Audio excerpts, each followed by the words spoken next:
Hi YouTube, Suki here with some more thoughts for you. Today we're gonna be reacting to a video from Kyle from Secular Talk. From time to time, I will be reacting to videos as well, especially if they have geopolitical implications, because that's the point of the channel. And especially if I find the opinions presented in them objectionable. Of course, to be fair to the commentator, I will also be linking the video in the description, and I will also be summarizing their argument as best as I can. So, in this video, Kyle is reacting to. I won't be playing it because I don't want to steal his content or anything. So in this video, Kyle is reacting to the Almencho being killed in Mexico, and in that capture kill operation by the Mexican army, and how it caused widespread chaos in Mexico. He says that that's the wrong approach, because what you need to do in Mexico to get rid of the cartel problem is number one to legalize drugs in the U.S., and number two to prevent guns from the U.S. being sold to Mexico, because we have a lot of legal guns in the U.S. that you can get in Mexico as well. So I really dislike this line of argument because number one, it has no onus on the country itself. Like, what does Mexico have to do to fix its problem? Nothing. He makes no demands on Mexico. So and the gist of the argument is, as usual with the left, everything is traced to the U.S. Everything is the U.S.'s fault. If the U.S. will only change, Mexico will also change as well. And if we stop the funds from drugs, if we stop the arms, um, Mexico will be a happy, joyous place and everything. Now, that's the fundamental issue I have with the argument that he presents. Over and above the issue that the arguments don't make any sense. Okay, so first one, funding. We've all seen gangster movies, right? Everyone has probably seen The Godfather, Boardwalk Empire, Sopranos, right? You can see how the gangs operate. Why would you assume that the Mexican cartel operates any differently?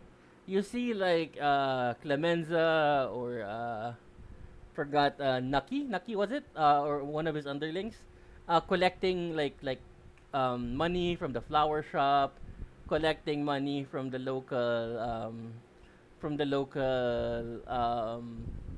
butcher maybe, or from a tourist resort. Why? Because they have the monopoly of violence. They can say this to these guys: if you don't give us money, we will kill you. The state has lost the monopoly of violence, so they don't get to actually extract as much taxes from the uh, from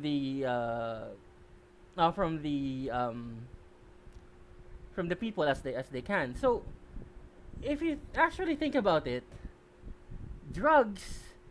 If this were the very start, where the cartels were all very little, like Kyle mentions prohibition and how gangsters got started in prohibition. If this was the very start, when the cartels were starting, sure, they made their first money from drugs, and if you stop drugs, you would stop the cartels as well. But you already saw how the gangsters reacted to prohibition, right? The very first, the very first scene of Boardwalk Empire was Nucky Thompson celebrating the end of prohibition. Why?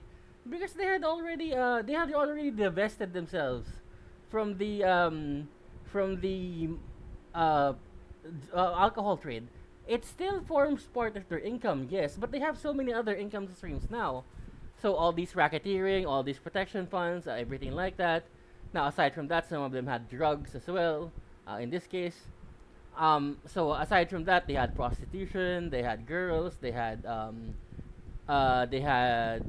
entertainment coming from all over the world. They had the casinos.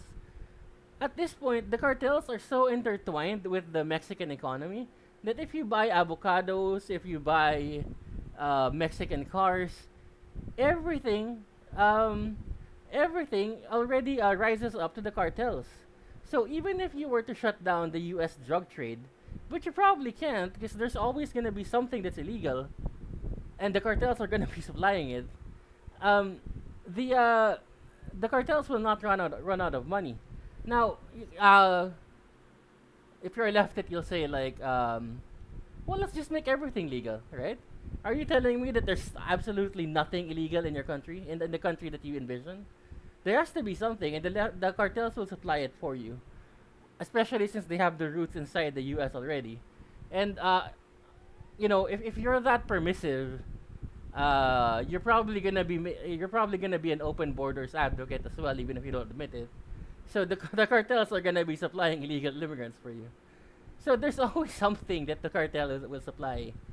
Uh, so you can't just take out the drug money and then expect them to go away. They will not go away. They're already entrenched there. It's like a billionaire, right? Let's say you take out Tesla from Musk. Does that mean he's broke? No, he's the star SpaceX and he's Starlink and all that other Neuralink and all that other stuff. So that's the same thing with cartels. Now, number two, arms. Um, he makes the argument that without the U.S. selling arms to the cartels, uh, the the cartels will not have anything to go riot with. Okay, so first things first,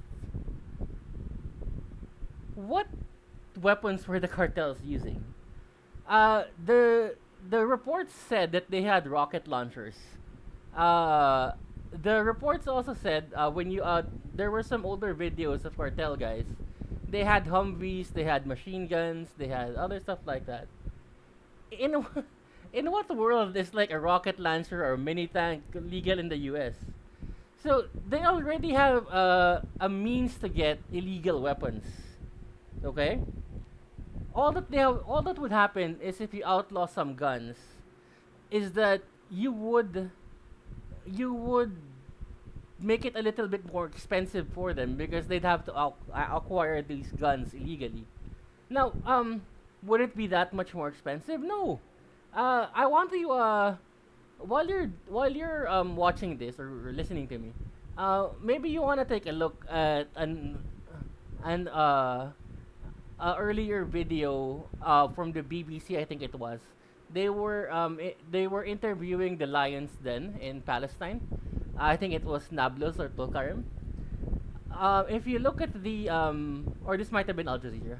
If you look at the Palestinian soldiers or rebels or whatever you want to call them, they had like the normal head masks, ski masks.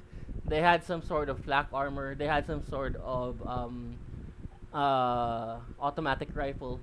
So it's they had different automatic rifles, so it wasn't standardized. And they had different levels of flak armor.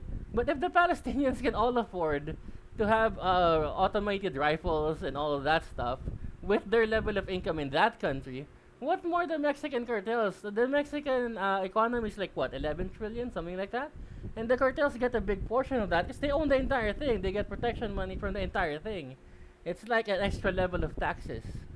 Now, why am I so animated against this?